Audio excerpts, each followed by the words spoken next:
Market का पंचनामा में आप सभी का बहुत बहुत स्वागत है। मैं हूं यतिन मोता और आप देख रहे हैं सीएनबीसी आवाज लाइव सोशल मीडिया प्लेटफॉर्म्स पे।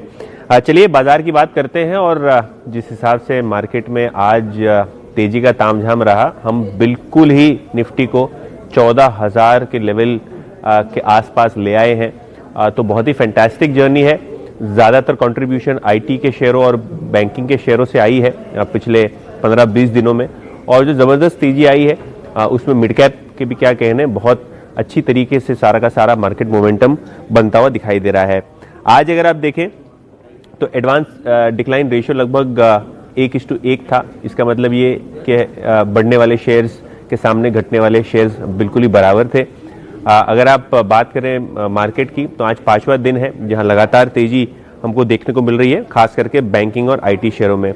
अगर आप देखें बजाज ऑटो आज का निफ्टी का बेहतरीन प्रदर्शक रहा। 1 लाख करोड़ के ऊपर बजाज ऑटो का इंट्राडे मार्केट कैप पहुंचा।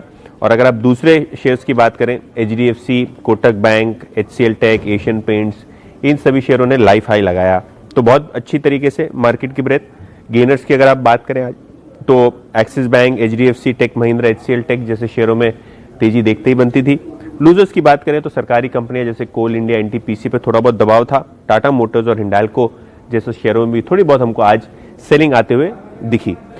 मिड कैप्स की अगर आप बात करें तो बहुत अच्छा प्रदर्शन वहां देखने को मिला। विनती ऑर्गेनिक्स में Schaeffler, Union Bank, Endurance Tech जो एक 2 व्हीलर ऑटो एंसिलरी है, सीजी कंज्यूमर, ये सभी शेयरों पे बहुत अच्छी तरीके से तेजी हमको देखने को मिली।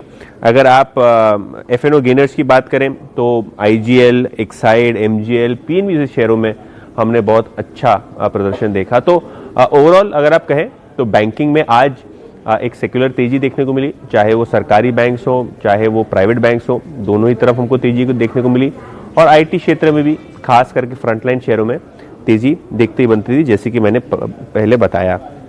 चलिए आज की क्वेरी बोर्ड खोलते हैं और आई एम श्योर ज़्यादातर जो आपकी क्वेरीज होंगी वो मिड कैप में होगी, क्योंकि देखिए लार्ज कैप में 14,000 के लेवल से काफ़ी स्केप्टिसिज्म है कि यहाँ से मार्केट गिरेगा क्या, यहाँ से और बढ़ेगा क्या। तो फोकस आपका होना चाहिए मिड कैप पे। और अगर आपकी क्वेरीज को मिड कैप शेयरों को लेके है स्पेसिफिकली तो ज़रूर मैसेज बोर्ड पे हमको छोड़िए, तो हम आपको उसके बारे में जो एडवाइस हमारे एक्सपर्ट्स देते हैं और जो ओपिनियन ब्रॉडर होती है उससे हम इसको कोरिलेट कर सकें। ओवरऑल बेसिस पे अगर आप देखें तो मार्केट का मोमेंटम बरकरार है और ओवरऑल बेसिस पे हमको ये दिखेगा कि मिड कैप इंडेक्स जो अभी रिकॉर्ड हाई पे नहीं है वो बहुत जल्द स्मॉल कैप इंडेक्स के साथ वहां आता हुआ दिखाई देगा। चलिए इसको अब मार्केट का पंचनामा का मैं क्वेरी बोर्ड खोलता हूं और वहां देखते हैं किस हिसाब से क्वेरीज आ रही हैं। लगभग 60 क्वेरीज आ चुकी हैं। अच्छा, अक्षय मित्तल जी पूछ रहे हैं इज मार्केट करेक्शन कमिंग। देखिए सभी को लगता है कि 14,000 निफ्टी के बाद क्या होगा, यहां से तो मार्केट पक्का गिरेगा, इतना भाग गया है तो गिरेगा। देखिए जब ये फियर होता है ना मार्केट में, तब मार्केट जल्दी गिरता नहीं है। तो ये हमको सोचना नहीं चाहिए कि मार्केट करेक्ट होगा या मार्केट यहां से और बढ़ेगा। स्टॉक स्पेसिफिकली पैसा बनता है, स्टॉक स्पेसिफिक रहिए तो पैसा बनेगा। मार्केट गिरे या बढ़े शेयर तो ऊपर नीचे जाएंगे, और अगर आप अच्छे शेयर लेके खरीद के रखें तो मार्केट का जो उतार चढ़ाव है उससे ज़्यादा फर्क नहीं पड़ता है। तो अक्षय मित्तल जी, आई होप आपकी क्वेरी हमने देखी है। शुभजीत बैनर्जी पूछ रहे हैं कि स्नोमैन लॉजिस्टिक्स इन्होंने 57 रुपये में लिए हैं, आप होल्ड करें या एग्जिट, वो पूछ रहे हैं। देखिए बैनर्जी साहब, अदानी लॉजिस्टिक्स जो है स्नोमैन में काफ़ी सारे शेयर्स बेच चुका है। पिछले 5-7 दिन का अगर आप डिलीवरी डेटा देखें तो लगभग 2-2.5 करोड़ शेयर्स का डिलीवरी वॉल्यूम हो गया है। इसका मतलब ये है कहीं ना कहीं इसकी सेलिंग खत्म हो रही है। और आज स्नोमैन में जिस हिसाब से 15% का मूव था, प्लस कोविड की जो वैक्सीन है उसके लिए कोल्ड स्टोरेज जो चाहिए शायद वो स्नोमैन प्रोवाइड करे, तो अपॉर्चुनिटी बहुत ज़्यादा है। अगर आपने 57 रुपये पे लिए हैं और आपको लगभग 20% का मुनाफा हो रहा है तो थोड़ा होल्ड करके रखिए। मुझे लगता है यहाँ से भी 10 से 15% का अपटिक हमको देखने को मिल सकता है। अशोक वर्मा जी पूछ रहे हैं, राहुल वर्मा जी पूछ रहे हैं कि अशोक लेलैंड पे 102 पे उन्होंने खरीदा है, क्या व्यू है। देखिए ऑटो के जो सेल्स नंबर्स हैं वो दिसंबर महीने के हफ्ते के एंड तक आ जाएंगे और न्यूट्रल सा माहौल रहेगा, क्योंकि देखिए दिसंबर के महीने में ज़्यादा हेवी सेल्स नहीं होती हैं ऑटो की, तो हमको ये बात का ध्यान रखना चाहिए। ओवरऑल बेसिस पे अगर आप देखें तो ऑटो के जो नंबर्स हैं वो डिसेंट आने चाहिए। अशोक लेलैंड अगर आपने 102 में लिया है, स्टॉप लॉस रखिए अपना टाइट लगभग 98 रुपीज़ के आसपास का, और अगर आपका ट्रेडिंग व्यू है तो यहाँ से शायद आपको 4 से 5% की अपसाइड देखने को मिल सकती है। अच्छा, राजेंद्र थोरात जी पूछ रहे हैं डिक्सन का टारगेट क्या है। देखिए बहुत बेहतरीन कंपनी है, मेक इन इंडिया की थीम, मैन्युफैक्चरिंग की थीम, और जिस हिसाब से वाइट गुड्स जो हम refrigerator, AC, TV, fridge, mobile phone वगैरह की बातें करते हैं, तो डिक्सन जैसी कंपनियां उनका मैन्युफैक्चरिंग कर रही है ग्लोबल ब्रांड्स के लिए। तो अगर आप डिक्सन की बात करें तो बहुत उम्दा शेयर है आपका। अगर लॉन्ग टर्म का व्यू है तो डिक्सन टेक्नोलॉजीज पे श्योरली एक होल्ड बनता है। अच्छा, नीलेश साहा जी पूछ रहे हैं वेक्टर फूड्स और स्पाइसजेट पे क्या व्यू है। देखिए वेक्टर की अगर आप बात करें तो वैल्यूएशन फुल हो चुका है, आईपीओ प्राइस से लगभग दुगने पे ये स्टॉक लिस्ट हुआ है। अगर आपके पास आईपीओ में अलॉटमेंट हो तो उस शेयर्स को होल्ड करिए। फ्रेश बाइंग की एडवाइस मैं यहाँ नहीं दूंगा क्योंकि वैल्यूएशन काफ़ी महंगे हो चुके हैं ऑलरेडी।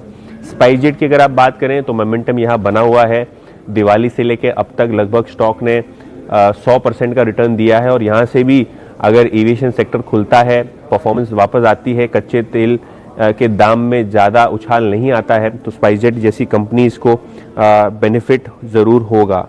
अच्छा, अक्षय मित्तल जी वापस पूछ रहे हैं मैक्स फाइनेंस 482 रुपये एक साल के लिए क्या व्यू है। बिल्कुल ही अच्छी कंपनी है, पूरे के पूरे इंश्योरेंस सेक्टर का अंडर परफॉर्मर शेयर है, और एक्सिस बैंक के साथ इनका इंश्योरेंस ट्रांजैक्शन जो है बहुत जल्द कंप्लीट होने वाला है। अगर वो कंप्लीट हो जाता है तो यहाँ से शेयर में काफ़ी अच्छी अपसाइड देखने को मिलेगी। अगर आपको मैक्स फाइनेंस में एक साल के लिहाज से निवेश करना है तो ज़रूर यहाँ निवेश करिए। इंश्योरेंस सेक्टर एक बहुत ही अच्छा सेक्टर है जहाँ आप सिलेक्टिवली पोजीशन ले सकते हैं। अच्छा, धीरज जेठवानी जी पूछ रहे हैं कि टीसीएस और एचडीएफसी बैंक पे व्यू क्या है। व्यू तो हमेशा होल्ड ही रहता है, ये सुपर्ब शेयर्स हैं। अगर आपको इन्वेस्टमेंट करना है टीसीएस और एचडीएफसी बैंक में तो ज़रूर कीजिए, खास करके टीसीएस में, क्योंकि आईटी के जो नतीजे आने वाले हैं मेरे को लगता है थर्ड क्वार्टर के जो नतीजे अगले 15 दिन में आएंगे जो वो बहुत बेहतरीन रहने वाले हैं। तो TCS, Wipro, HCL Tech, Infosys जैसे शेयर्स अगर आपके पास हो तो ज़रूर उनको होल्ड करिए। अच्छा, शशांक कदम जी पूछ रहे हैं कैम्स और एशियन पेंट कितने दिन ये रैली शुरू रहेगी। देखिए दोनों ही अच्छी कंपनियां हैं, खास करके एशियन पेंट्स। अगर आपके पास ट्रेडिंग में यहाँ पोजीशन हो तो आपको ऊपरी स्तरों पे थोड़ी बहुत प्रॉफिट बुकिंग करनी चाहिए, लेकिन अगर आपका होराइजन थोड़ा लॉन्ग टर्म है तो दोनों ही शेयर्स बढ़िया हैं, यहाँ आपको होल्ड करके रहना चाहिए। अच्छा, अमित जी पूछ रहे हैं कि विप्रो बायबैक में पार्टिसिपेट करें या होल्ड करें, प्लीज एडवाइस। देखिए बायबैक में जरूर पार्टिसिपेट करना चाहिए क्योंकि बायबैक का जो प्राइस है वो मार्केट प्राइस से ऊपर है। तो अगर आपको बायबैक का लाभ लेना है तो जरूर अपने शेयर्स वो बायबैक में टेंडर करिए, और अगर आपको लगता है कि बायबैक में टेंडर नहीं करने चाहिए, बने रहने चाहिए, तो वो आपकी बट ऑब्वियस चॉइस है। लेकिन अगर आपकी जगह मैं होता तो जरूर बायबैक में टेंडर करता, क्योंकि प्रीमियम पे बायबैक अगर हो रहा है तो हमारे जैसे निवेशकों के लिए ये फायदे की बात है। अच्छा, ओवरऑल बेसिस पे अगर आप देखें तो आईटी सेक्टर का जो आउटलुक है बहुत बेहतरीन है। फार्मा और आईटी शेयर्स ऐसे शेयर्स हैं जहां आपको ये मार्केट वॉलेटिलिटी में काफ़ी अच्छे रिटर्न मिल सकते हैं, सेफ रिटर्न मिल सकते हैं, तो आपको वहां बने रहना चाहिए। अच्छा, आशीष श्रीवास्तव जी पूछ रहे हैं प्रेस्टीज एस्टेट कैसा है। देखिए बेंगलोर बेस्ड ये कंपनी है और साउथ में ज़्यादा कारोबार है इनका, मॉल्स, कमर्शियल प्रॉपर्टीज़ और रेजिडेंशियल प्रोजेक्ट्स में। जिस हिसाब से रियल एस्टेट में एक फिलअप आया है, कहीं ना कहीं प्रेस्टीज एस्टेट जैसी कंपनी यहाँ परफॉर्मेंस देंगी। अगर आपका होराइजन प्रेस्टीज एस्टेट में शॉर्ट टर्म के लिहाज से है तो मैं कहूँगा प्रेस्टीज एस्टेट से बेटर है डीएलएफ में आप स्विच कर सकते हैं।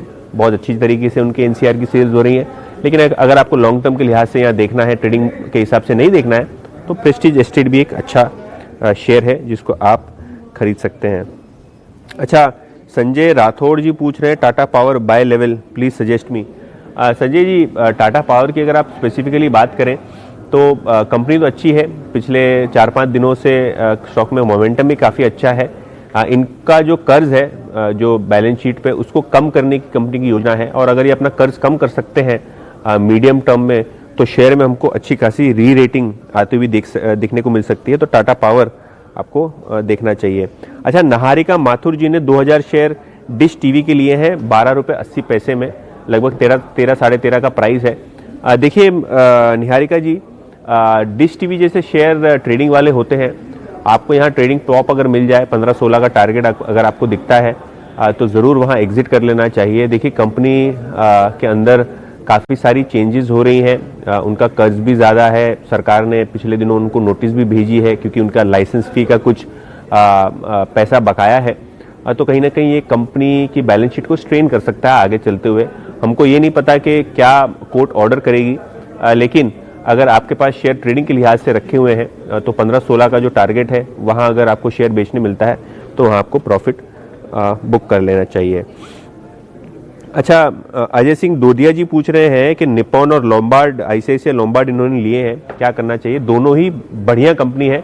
अगर आपके पास निप्पॉन एएमसी के शेयर्स हों और आईसीआईसीआई लोम्बार्ड हों 1100 रुपये में, मुझे लगता नहीं कोई दिक्कत होनी चाहिए। अगर आपके पास ये शेयर है तो बने रहे, बहुत अच्छी तरीके से यहाँ आपको रिटर्न्स आते हुए दिखेंगे। अच्छा, और 2-4 क्वेरी हम लोग जरा स्कैन कर लेते हैं क्योंकि काफ़ी सारी रिपीट क्वेरीज भी आ रही हैं। राजेश बग्गा जी पूछ रहे हैं जीएनएफसी का शॉर्ट टर्म व्यू क्या है? तो राजेश बग्गा जी, जीएनएफसी की अगर आप बात करें तो केमिकल के प्राइजेस ज़बरदस्त तरीके से बढ़ रहे हैं। ये एसिटिक एसिड से लेके जो टीडीआई बनाती है कंपनी जीएनएफसी, उसके दामों में 40 से 50% का लॉस से दामों में इजाफा हुआ है क्योंकि चाइना से इंपोर्ट नहीं हो रहा। और चाइना से इंपोर्ट नहीं हो रहा तो जाहिर सी बात है कि काफ़ी फ़ायदे में रहेगी ये कंपनी शॉर्ट टर्म के लिहाज से। मैं कहूँगा यहाँ से 10 से 15% की शॉर्ट टर्म अपसाइड आपको देखने को मिल सकती है। आपके पास अगर जीएनएफसी है तो उसको होल्ड करें। आरती अग्रवाल जी पूछ रही हैं जिंदल स्टील उन्होंने 285 रुपीज़ में बाई किया। बढ़िया है ना यार, स्टील की अगर आप रैली देखें, टाटा स्टील, जेएसपीएल, सभी जो शेयर्स हैं स्टील के उनमें अच्छा मोमेंटम देखने को मिला है। तो अगर आपके पास स्टील के शेयर्स हो होल्ड करिए, क्योंकि ये जो जनवरी के बाद रिजल्ट्स आने वाले हैं स्टील कंपनीज के बहुत अच्छे आएंगे। तो तब तक आपके पास अगर शेयर होल्ड करने की कैपेसिटी है तो ज़रूर होल्ड करें। ओवरऑल बेसिस पे अगर आप देखें तो स्टील में साइकिल काफ़ी अप है, दाम काफ़ी कड़क है बाजार में, तो अच्छी खासी मोमेंटम की एक्सपेक्टेशन यहाँ आप रख सकते हैं। अच्छा, अंजनी कुमार नंदवाना जी पूछ रहे हैं कि south Indian bank long term में क्या लगता है? देखिए कंपनी अच्छा कर रही है, मिड कैप बैंक है, शायद आगे चलते हुए राइट्स इशू भी आ सकता है, फंड रेजिंग प्लान भी आ सकता है, तो वो अगर आए तो कंपनी के लिए और भी अच्छी पॉसिबिलिटीज़ रहेंगी ग्रो करने के लिए। साउथ इंडियन बैंक पे लॉन्ग टर्म का व्यू रहेगा कि होल्ड करें और यहाँ से आप 15 से 20% तक का रिटर्न एक साल भर में एक्सपेक्ट कर सकते हैं। अच्छा, ये कल्पेश तेली जी पूछ रहे हैं आईडीएफसी फर्स्ट बैंक और येस बैंक के राय दीजिए। देखिए अगर आपके पास दोनों ही शेयर है तो मैं प्रेफर करूंगा ये कि आप येस बैंक बेच के आईडीएफसी फर्स्ट बैंक में उसको कन्वर्ट कर लें। आईडीएफसी फर्स्ट बैंक की अगर आप बात करें तो टर्न अराउंड हो रही है बैंक, काफ़ी सारे मैनेजमेंट के अच्छे प्लान्स हैं बैंक्स को लेके, और आईडीएफसी के साथ इसका मर्जर का भी प्रपोजल आगे चलते हुए आता हुआ दिख सकता है। तो आईडीएफसी फर्स्ट बैंक में बने रहें, ये राय देना चाहूँगा आपको। और ओवरऑल बेसिस पे अगर आप देखें तो काफ़ी अच्छे मोमेंटम में सारे के सारे ये सेक्टर के मिड कैप आपको आते हुए दिखाई देंगे। और इसी के साथ दीजिए मुझे इजाज़त, और अपना बहुत ख्याल रखें। खास करके ट्रेडिंग में एक राय देता हूं मैं हमेशा, अपने स्टॉप लॉसेस ज़रूर लगाएं, कैरिड अवे मत होइए और लॉसेस काटना सीखिए। स्टॉप लॉस ट्रेडिंग की सबसे पहली रूल है, उसको प्लीज़ फॉलो करें। धन्यवाद।